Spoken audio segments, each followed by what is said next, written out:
All right, my friends, it's T-Man, and I'm back with a new video, bro. And I'm gonna do a reaction video, or I guess, critique reaction video to our friend here, the Nacho Plan. So, the Nacho Plan says eccentric overload for my upper body. All right. Hey, what's up, guys? What's going on? It's me, Nacho. I'm gonna be doing an upper body day. I'm gonna be first testing my bench press. I'm not doing a full max, but I will be testing 315 just to see how it feels. So, hell yeah, look at that. Smooth as butter. That was probably an RP of maybe 5. It was so easy. Damn, that was actually pretty good, man. Shit. You're getting better and better all the time. That's the point. Getting better all the time. These are pretty good too. I just watched this video, so I'm just going over it again. I've seen your dips. They're really good. Dips are really good, man. Remember, calisthenics guys, they do dips and pull-ups. That's their staple. These are really, really, really good. And I haven't benched in like 3 weeks. So right here I am doing 160 added on dips. I'm trying to pulse at the bottom, milking the eccentric, and when I can't do it anymore, I assist myself with one leg and just lower. And man, this fucking tears your chest apart. Comparing this exercise to the chest machine I did last week, I don't know what it is, but dips feel a lot better. It just feels like I'm tearing my chest more. And yeah, last week I had technically more weight. It was 375 pounds on the machine. And right now I'm only doing, I think it's a total, because I weigh 190, so I added 180. That's a total of, no, 160 and 190. These are pretty good, man. You're doing it, actually, you're doing it quite right, actually. Believe it or not, you're doing really, really, really well. I mean, you could go a little bit less heavier, so you could get an initiating concentric. You just want to initiate slightly with it, and then dip, and then initiate. But these are okay because you want to go heavier, right? I mean, it's not a big deal. The heavier you go, the deeper the deeper, weaker muscle fibers they get damaged, and then they come back bigger and stronger. I mean, like I said, this is the quickest way. The eccentric overload, instead of doing like, I got to overwork the muscle with the, full concentric, eccentric, and then try to get this damage. Okay, this is this way, this is a shorter route to get there a lot faster.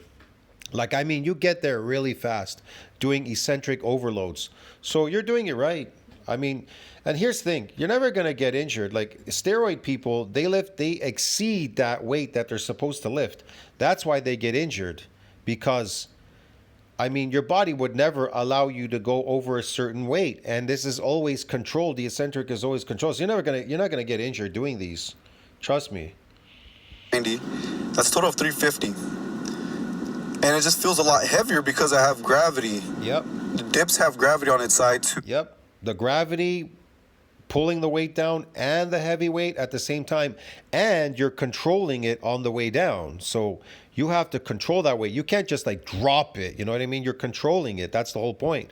That control, that braking motion, that control braking motion is what causes the micro tears in the muscle. Bro, yes, man. To add resistance. So yeah, man. Yeah, it feels like I'm tearing my chest more. Yep. A cue that I'm using for dips now is that I reach my chin forward. Look, that guy is watching you over there. He was taking the paper right there. That guy, he was looking at you. See? He's watching you. He probably doesn't even understand. He doesn't understand eccentric, doesn't understand what you're doing. As much as I can. And this allows me to angle my body where it's more chest biased. Because when I was doing dips before, in the beginning when I was doing eccentric overload, I would just go straight down. And that would get a lot of triceps and not a lot of chest. I would barely get my chest sore. Yeah. So right here I'm doing That's why you want to start with everything heavy first. The heavy compound movements, those are the ones you want to do first. Smaller muscles, you do them much later. Me originally, when I used to do, like when I go do a full upper body, I always start with chest, then I would do my back, then I would do my shoulders, arms, and forearms. Sometimes I would do my chest and my forearms between each other just to get them out of the way. But yeah, I mean, that's the way I would do it. And then abs would come last and my neck, and then I would leave. Yeah, I mean, before in the past, I never even did my neck, but I started doing my neck. Plates. I'm trying to get as much as I can in the concentric, trying to rep out the eccentric, but I just couldn't anymore. So this is why I love this station, is because I'm able to jump and eke out more reps on the eccentric. It was really annoying because usually I'm able to do 2 plates and a 25 for a single rep on pull-ups, but after the dips, I don't know what it was, because my triceps were so fried that I guess it affected my pull-up. I was only able to do 2 plates max. You're actually getting really good at doing this. Wow. A good majority of people, they don't know how to train eccentrically at all. This is going to give you valuable training. Yeah, this is going to be valuable over time. You'll see. The better you get at this, you'll figure it out eventually. You'll figure out all these things eventually. So that's what I'm working with today. But these pull-ups are actually tearing my lats more. Also because I'm going a little wider. I'm going wider than last week, so maybe that contributes to that. But yeah, dips definitely affected my pull-ups. I don't mind because I can still tell that my pull-ups are going to get sore. I mean, my back is going to get sore, not my pull-ups. But this is going to be my first week doing straight upper body and not just splitting the days up where I do a pull day and a push day. So I'm starting with dips and pull-ups. This is just to get the most out of the exercise. It targets the most muscles. So with dips, it's going to target my chest and tris and my front delts. Pull-ups is going to be forearm. Pull-ups target just about every muscle group. That's why they're really popular with calisthenic guys. Actually, the pull-ups are more popular than the dips, but I mean, they're popular, but this one is very popular with them. Arms, biceps, your long head of the triceps will get hit too, your lats and your traps. So when you do eccentric overload, I would always recommend to do your compounds first. The big movements, I would always do that first. Because if you do triceps or biceps first, it's going to limit what you could do for your big compounds. And you're not going to be able to really tear those muscles effectively. So, yeah, pull-ups here. Each exercise, I am doing 5 sets of 5 to 12. Those were really, really, really good, man. This is going to be a little bit complex, the shoulder thing. You have an idea, yes. I forgot, I think I told you before in your other video, you can lay down and do the full stacks for your rear delt. So you can crisscross this laying down on the floor, doing your rear delt. Yeah, your rear delt. You saw your rear delt. You pull them for the rear delts. You pull them across and then let the weight pull up. It'll pull you up, and then you just pull down a bit and let it pull you up again. That's about it. Let gravity do its job. Yeah, so you could do them laying down. So you could do the rear delts. Now, the same thing here. You're doing crisscross for the side delt. Now, you're doing the side delt here, crisscross. I mean, I don't do them like this. It's only the rear delts that I do like this together, crisscross, and I'll lay down and pull them. Because I need that weight to go down and up. That's why you lay down. But this is great. This is compound. This is a compound exercise. You want to do everything standing up, really. A lot of your exercise you want to do standing up. These cable machines are amazing. And you're still going crisscross. You're going from you're moving from your right arm's moving from the left side and the left side's moving from the right side. Yeah, this is good. But honestly, I do one arm at a time. I just do one arm. And I pull as hard as I can all the way across from the other side. I let it pull me in, and then I pull outward with my shoulder and let it pull me back. I just do the whole stack. But I mean, this is good too. I mean, you can still do this. it's going to be a little bit more taxing because I think you're doing both stacks there for each side. So yeah, it could be very taxing. Yeah, it's very stressful. Okay. I'm just showing 3 sets each. So these, I'm gonna start calling these the straight jackets. Yeah, when you're looking at a video, it seems like to people they're looking at that and they're thinking, okay, there's not much going on there. No, there's work happening there. You're using your shoulder to pull it up. I see you holding them, and the shoulder's doing the work. It would be better to do one arm at a time all the way across because you could give it more attention to the shoulder by pulling it. You know what I mean? Letting your shoulder pull up and then let your shoulder lower it and pull up and lower it. So, yeah, I mean, like I said, one arm is much better. It's something you have to try yourself. I wouldn't necessarily do both shoulders at the same time. It's some people they do that because they're using dumbbells. They want to use both arms at the same time. Try not to do what people do in the gym with dumbbells, throwing them up in the air at the side of their body, up and down. They're not getting anything done there. That's pure concentric. I hope I'm doing it right. I'm trying to do the best. I got this from. You are doing it right. If I were you next time, do one shoulder at a time. Just do one shoulder at a time between 8 and 12 repetitions. Go as heavy as you can. Don't go astronomically heavy where you can't completely get it up. You still need your shoulder to raise it up, and then it's got to go back down again because it's got to pull your shoulder all the way across from the right side to the left side, right? That's really what we want. My friend T, Genetic Beast, he said just to load up the damn machine and just use your shoulders. Yeah. So I'm using my shoulders as best as I can here. Both arms at a time. And yeah, you know what? I can definitely feel it. I know it doesn't look like much, but you will feel your shoulders tearing apart because you're resisting the whole machine, the whole load. You are. So your shoulders are. Like I said, there's nothing wrong with this. You can still do these. The good thing about this is you're standing up. You can feel the weight literally pulling you down. Your whole body that weight is pulling you down all the way through your feet. You can feel your heels digging in the ground as if you're going into the ground. Yeah, it's crazy. Yeah. You do want to do everything standing up, really, as much as you can as possible. Under that stress. You see that it's across my body. That's where your side delts align. Yeah. And that's where they get the most stretch. So, yeah, I'm like, oh, shit.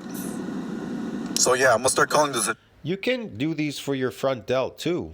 You just have to move only so much upward with your shoulder. Don't throw your arm up in the air. Like, again, people use their arm. Use your shoulder. Let your shoulder pull upward, right? Upward like that, up. And then let the weight drag it back down again for the front part of the delt. Yeah, that's it. Now, when it comes to like barbell, if you're going to do barbell instead of dumbbells, you can use dumbbells. Again, you can go heavy dumbbells. You can still overwork the muscle. You just don't have to do for a full concentric. So you just push it up a bit concentrically and just let it lower all the time. Let it keep lowering as many times as possible. That's the most important. The negative eccentric lowering part. So you can still go, you don't have to go super heavy for dumbbells either. A barbell, you still can do both arms. You don't have to raise and then lower with one arm, raise with two arms, lower with one. You don't have to necessarily do that. You just have to do it heavy enough where you can't do it for a full concentric. So you're really pushing up and you notice you can't quite get it up there and then it comes down again. That's about it. Remember, we're just focused on the eccentric. We initiate with concentric, but we go for a full eccentric. We're doing full eccentrics. We're just initiating with eccentric to get it to go up and then let it pull on the muscle so it can damage it. That's it, really. That's all we're really doing.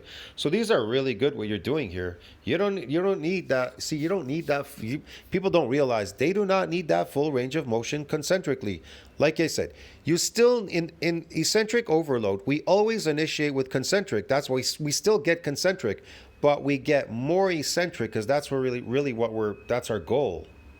Straight jacket, just because it looks like you're in a mental hospital and you have that straight jacket on, you're trying to get out. So yeah, I'm gonna start these I highly recommend. I know it doesn't look like much, but it's the full stack, and you just use your shoulders to get that weight up. I'm using my body as well to kind of cheat up that weight, and yeah, it's burning like a motherfucker. So yeah, you can see right there, it's hurting me.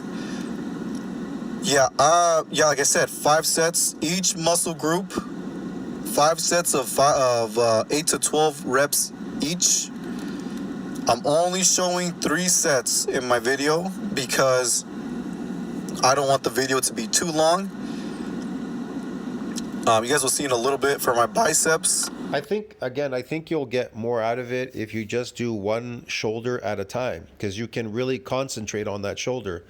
You really have a chance to still be compounded because you're standing up. You'll still feel the compound, but you really want to isolate it so you can focus on really getting the shoulder to lift up and then pull and get the weight to pull down on your shoulder. That's really what you want. See what I mean? You may not be getting enough here. That's the problem. You may not be getting enough. There's still something going on there, but you can still get much more out of it. See what I mean? I only did 1 set, and that's just because the girl that was doing the rows, she just requested that I don't record her. She felt a little uncomfortable, so I was like, man, fuck. She couldn't handle the eccentric overload. She couldn't handle the weight. So look at. All right, these are a little bit. Some people don't really understand these. When you're doing like the entire stack where you can't make it for the full concentric. Again, we initiate with concentric, but we really want to finish with eccentric as heavy as possible going down. So yeah, full stack, man. You know what I mean? That you can't make it for the full concentric. Here, I'm doing the full stack. This is pretty good, but you really can bend your body inward and pull towards your body. Listen to me. You want to pull the weight up. All right? Pull it up as much as you can. You don't have to do this. You don't have to go like this and try to do it like as if you're really doing a bicep curl. It looks like you're trying to bicep curl by doing a full concentric, and in fact that's not the way you do that in this exercise. What you're doing is you're bending over just a little bit. We're pulling the weight. Remember, we can pull more. See, here's the problem. Look at the angle of your arm. It's too heavy. It's too heavy for you to even get it up. You can get it up a little bit higher if you pull it, and then we just let the weight do its job eccentrically. It will pull your muscle down, but you control it on the way down. You control as the weight goes down. You pull up, you pull towards your body, and then you let it pull down. Remember, the eccentrics are not that important, but we initiate with concentric to get it up, of course, because we need that lowering effect. We have to get it up before we lower it, right? So the whole point here is to pull inward into your bicep, and then let it control it on the way down, and then pull it up again, pull inward, and then let it control on the way down. That's going to be a lot easier for me.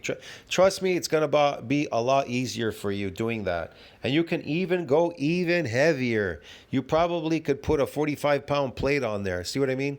Sometimes it just doesn't make sense to not go heavier on these exercises because you can maximize the damage and the growth. Cheating the weight up a little bit, and I'm just getting. See how you're doing it. It's as if you're trying to go for the full concentric. You're wrong. You need to pull inward, and then let it control the weight on the way down. That's it. It's going to be a lot easier. That bottom portion of the eccentric, I feel like I'm not going up all the way. And the reason why, because you're trying to curl it. That's wrong. You need to pull it inward, and then control the weight on the way down. Remember, we're just doing the eccentric. We're really only interested in the eccentric. So if you could pull it inward for your bicep, pull it in. It's going to be a lot easier. Pull it in, and then let it control on the way down. That's the most important part. I'm telling you, it's going to be a lot easier that way. Stop trying to curl this weight. You don't have to curl it. I know I'm not. I think it's a little bit too light, too heavy. No, it's not too heavy. It's just you need to pull it inward. You'll figure it out. You're doing these again. These are pretty good too. I mean, you can do these. But it still fried my biceps, so. And then here we go for triceps. I'm doing the same thing as last week. I'm doing this tricep machine. I just love this. I try to do standing overhead tricep extensions on the cables, but it was just really unstable, and I just couldn't really cheat it that much the way I wanted to. I tried to put the full stack and it just couldn't. And then, just putting it up over your head is a bitch, and taking it down is a bitch, and it slams really loud when you let it go. So I really like the way. Yeah, these are good. I don't do behind the neck. I do them standing up. I do them standing up. I just don't do it with the full concentric at the bottom. I just go, I pull down and let it pull me up. I pull down concentrically a bit, and then the midpoint, and then I let the weight go up again. It's controlled, and that's it. I do as many as possible. I do them quickly. I can do both arms because I want to compound. I use a straight bar, or you could use a cord, like, for these. You can use the cord, or you could use a straight bar. Use straight bar. You can even do reverse, like reverse. You reverse your palms, and then you pull. That really is going to get your tricep. You're going to really feel it reversed. Shit, I felt it a lot doing reverse before. It really gets in there. These reverse tricep pull downs on a cable machine. Wow. I mean, you're going to get a lot of tearing in there. It's crazy. And you only have to go really heavy and just pull it halfway. It goes halfway, and then it controls on the way up. You control on the way up. Just like this, you're controlling them, I can tell. These fried my triceps last week, so I'm just going to continue this. See, it's not like you're letting it just drop eccentrically. You're controlling it backward, and then you're like, you can do it really fast on the concentric, right? You just throw it literally concentrically. You just go bang. Why? Because it's not dangerous to do concentric. Nobody has ever gotten injured doing concentric lifts. Get it? They always get injured in the eccentric. So what is the premise behind why does muscle build in the eccentric but not concentric? Because that's the part where everything gets damaged. So it has to adapt by doing what? By repairing and remodeling a lot stronger. So it evades from getting damaged, permanently damaged. I'm talking about like permanent damage. So with eccentric exercise, here's the thing with eccentric exercise, unlike concentric, you are actually growing with the weight. See what I mean? When you get bigger, you get stronger. Those weights feel lighter, and you just keep, eventually you keep increasing them. Over time, you'll increase them when you get bigger and stronger. You don't have to be in a hurry. It's just that when you feel stronger and you're ready, start increasing the weight. Get more damage, you get bigger, you'll get stronger. You'll grow with the weight. See what I mean? A lot of people, they don't realize that in the gym, you grow with the weight. You don't get, I got to get a stronger to get a bigger. You don't get a stronger to get a bigger concentrically. When you get damaged eccentrically, you get bigger, you get stronger. Get hit. And if you guys didn't watch my last video, right here I'm just doing the full stack. I'm doing the full stack, and I am pushing with my body and resisting the weight as it comes back. And yeah. I don't know, but here's another thing. Even if you max out these machines, you can do them. You can increase more sets. Your muscle will be unfamiliar doing, for example, let's say you're only doing 3. Well, what if you come back next time and you do 4 or you do 5 or 6 sets? Well, your muscle's unaccustomed to doing that next set. So it's definitely going to get damaged again, right? Every time you add, even if it's the same weight, if you add more sets, you're going to get damaged because you're overworking these muscles. They're getting overworked to the point where they're going to get more damage in them. See what I mean? Because that's still heavy enough to get some deeper, weaker muscle fibers. We're adding sets because they are what you would call, yes, they are fatiguing. They can fatigue still even in the eccentric, right? They're fatiguing because they're getting damaged. The more damage they take on, the more they get weakened. At some point, you'll feel it. You'll start getting weaker and weaker at the exercise. you don't know if you guys can see, but my hands, I don't place them all the way down. I use my thumbs and I yeah, that's smart. You throw the weight and then you control the eccentric. That's it. Like I said, the concentric is not so important. We initiate, but it's not important. That's not our goal. It's not your goal. I gotta be doing concentric exercise. The goal is eccentric exercises. That's the goal. Have my hands at the top of the where you hold the weight at, and that's just because I could get more range of motion. Yeah. And it could get more of a stretch at the bottom. With that amount of weight, Yeah. it's gonna feel like your triceps are falling off. So yeah, guys, definitely give this a try. Full stack it. Use your body to cheat it up. You see that guy next to you? He's just like, it's not. I mean, it's such a big difference when you look at you and this other guy over here. What he's doing? Look at this. And resist the weight down. This fried my triceps. This plus the dips that I did earlier. This is for fact is gonna get my triceps fucking sore. So I'm very grateful for those dips, man. Yeah. And I will be posing a little bit, showing off my muscles that I have built after 7 weeks of eccentric overload. Looking a bit more dense. Built some muscle. My triceps, look at that. Yeah, I definitely put on muscle since I've been doing this. I couldn't wait to get back in the gym. It's been a week, so look at my back. I love the... Wow, you're looking so much better. Holy shit, look at your shoulders, bro. Wow. Your arms, they're really starting to come out now. Since that last video I saw the other week, and now, wow, it's big difference. Holy shit, big difference, dude. You're getting much better. With each week, you'll get better and better. Eventually, with the time, you'll get better and better and better. My back looks crazy. Give you a little lat spray right here. Look at that. I'll see you guys later. Peace. Well, that was pretty good, man. That was pretty good. I'll see you in the next video. Tell me what you think about that. Like, subscribe, support the channel. See you in the next one. Ciao, friends.